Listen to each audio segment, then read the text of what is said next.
Hey, what's going on? We're looking at some TV guides. Got a stack of TV guides here. These are old TV guides. This first one is from May 10th, 1975. It has Muhammad Ali on the cover. I love old TV guides.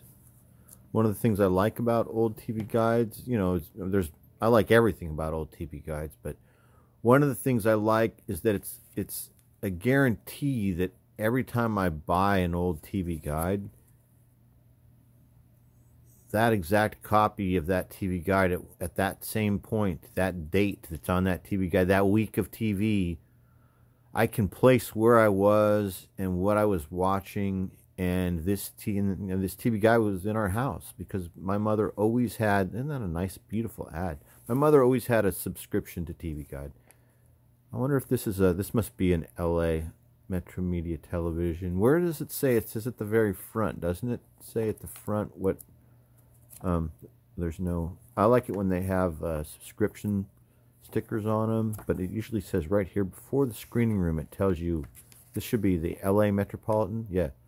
Los Angeles Metropolitan Edition, the Dune Report. The Dune Report. Oh, look at that. Van Johnson, Sue Ann Langdon are want to be alone newlyweds, but guess who's coming to dinner? It's Paul Lynde. Everybody loved Paul Lynde in the center square. So yeah, this used to be in my house, at least for a week, and then it was in my garage, and then she threw it away, probably.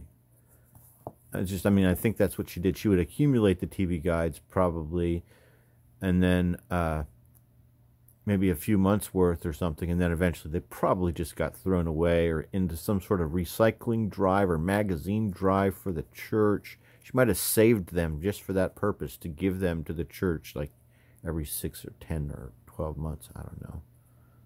You know, but what else I was thinking of, this is a great cover in that. This week, Sinatra as a detective in his first TV movie. Boy, okay. Amsel, it says. Ew, annoying looking child. But there's beautiful Marie. I always loved her, you guys. She didn't have, okay. She's got a nice voice, but not the greatest voice. I mean, she's no Karen Carpenter. Let's not say that she's like any Songbird or anything. But she's funny. I like her. She's a looker, and I like her sense of humor. More LA. So this is the edition of the TV guide that came to Marie's house in Thanksgiving of 1977. This one with her ad for Kmart.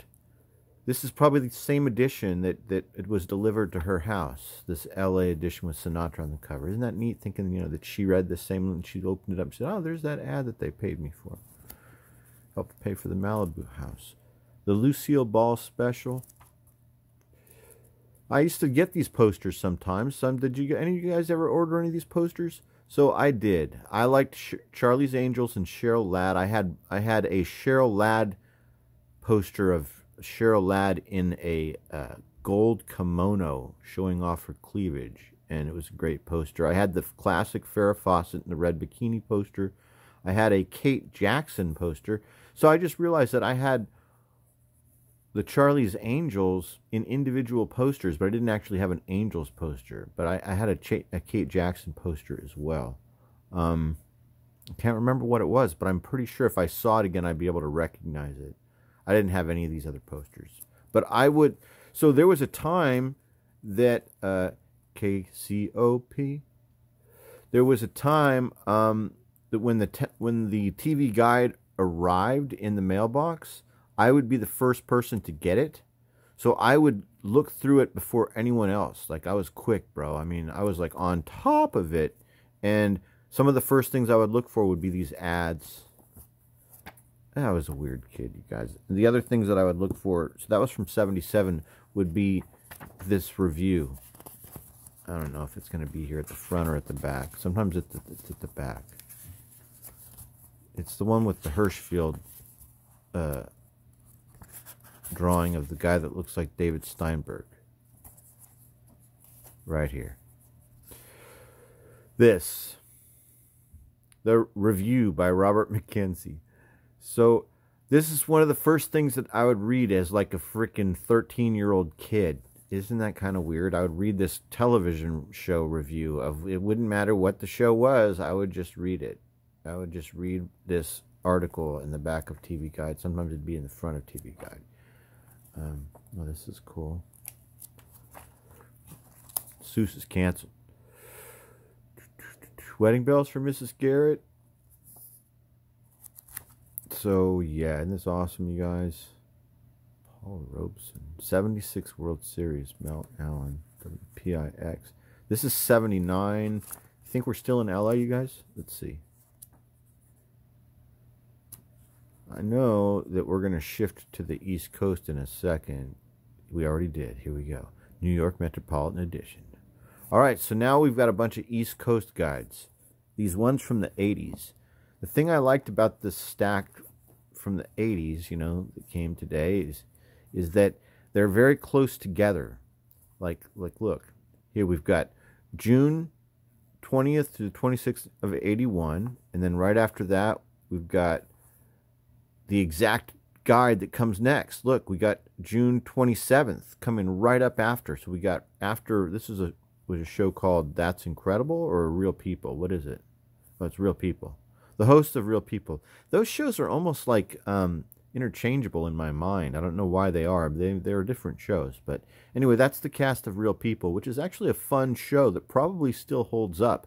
It's neat seeing what Real People looked like in 1981, the late 70s as well. The show ran for quite a while. Fun show. I recommend Real People. Anyway, the following week, we had Linda Evans looking beautiful. Should TV news always tell all? Isn't that funny? They're talking about fake news in 1981. Journalism versus patriotism. So here's a funny thing. Like, you know, I'm getting up there and so this is an old lady, right? When I was a kid, when I got this TV guide and looked at it, there's an old lady on the cover. That's Linda Evans from Dynasty. She's pretty, but she's an old lady. Well, now she's attractive to me. It's weird. You know, it's all relative. Oh, look at these sad, sad kids. Anyway, yeah, this is a happy time for them, maybe, but not really. They were both like not having very happy childhoods either at the same time, and you can almost see it. At least I can see it. Anyway, I feel bad for these two. So what I like about this succession of TV guides is that they're all close together. So this might be like a stack of guides that would like be sitting next to my mom's recliner that would have like accumulated because they're all real close together, aren't they? Here's Archie. Why Archie Bunker survives. Well, he survived as long as they could. I mean, they used him as long as they possibly could, and he, you know, and obviously, you know, the Archie, the real Archie himself, the impetus behind the show. Of course, he didn't survive. It's almost like that was the reason the show was there, was just to hasten his extinction.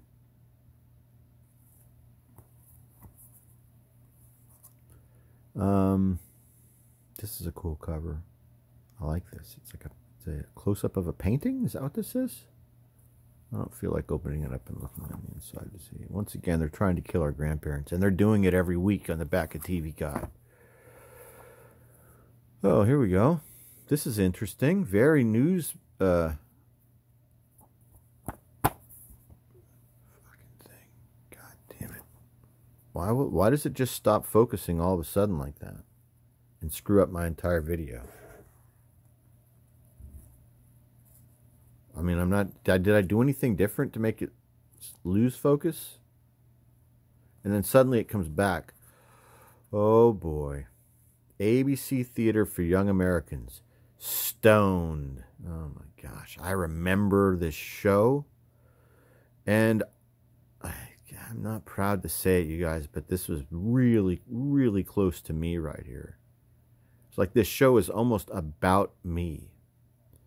And it was also about Scott Baio as well. And about... It was about just about every 15 or 16-year-old boy in California in 1981. It really was, man. It was, everybody was getting high here, you guys. They really were. There was very, very few kids that weren't, and I wished I had been one of those kids, you know, honestly. Only dope smoked dope. So, here's the last one in the stack, and it's the one that came right after New Year. Look, it's January 2nd, so it's the day after New Year's. It's got these two guys in the cover. This is Magnum. I forget this guy's name. Obviously, his name is John Hilderman, but I forget the character's name. I didn't really watch this show. At this point, 1982 and 1981, you know, we've got this great run of TV guides here, but I wasn't really watching TV at this time. Not like daily as I had in, you know, just a few years before this, because this was high school and I had a couple jobs. I was going to school, and I was never home. The only time I was home was to sleep. Otherwise, I was driving around all night. We drove around in cars, basically. If we weren't doing stuff like working or going to school, then we were driving around. Cruising is what we called it. And we would just drive around all night, just drive in cars all night and go from parking lot to parking lot, party to party. And this guy, during that time, was going into extinction, and he would become an endangered species. This is your grandpa, this is your uncle, your great uncle, your great grandpa. This is a guy with controversial opinions. This is a guy that crosses the line, that pushes the envelope, that questions authority. This is a guy that risked his life for his country in World War II. And then Norman Lear came along and made a TV show that just made fun of him, that poked fun at the American family. And yeah, that's what happened.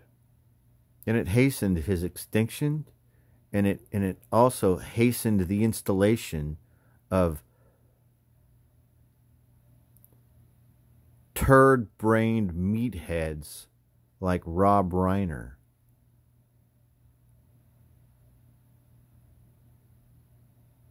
So yeah, we miss you, Archie Bunker, and all of the men that were like Archie Bunker, that this country decided to do away with because he hurt too many people's feelings. Thanks for watching. Talk to you guys later.